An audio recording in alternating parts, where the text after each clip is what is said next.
Daryl here, and this is my daily devotional. Many Old Testament events are exceedingly important to the history of Israel. But what I want to look at today is very important because it is the namesake of Israel as we know it. The word Israel means to strive with God. Now Jacob, gone back to the old country, met his mother's brother, his uncle Laban, married his daughters, cousins, Rachel and Leah. Now God says it's time to go back to the homeland where his father Isaac is.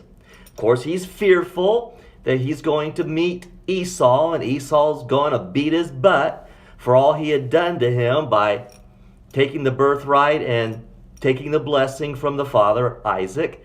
But now they come to a point where he sends his two wives, his children, across the river and go on ahead of him, and he remains behind. Now it's night, and now a man appears, and he begins to wrestle. I mean, like WWE stuff, wrestling with Jacob. And these two wrestle all night long. And the interesting thing is, this man who is unidentified wrestles Jacob, and Jacob will not let go. And so finally morning comes, and they realize it's time to call a draw or something and give up. And Jacob says, I'm not going to let go of you until you give me a blessing. And it's at this point we finally learn who this unidentified individual is that he has been wrestling. And it says to us in Genesis 32 at verse 28, Then the man said, Your name will no longer be Jacob, but Israel, because you have struggled with God. All night long he had struggled. He had striven.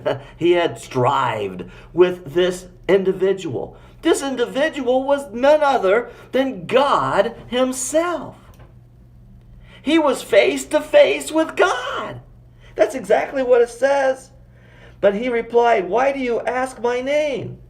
The Jacob called the place Peniel, saying, It is because I saw God face to face, and yet my life was spared.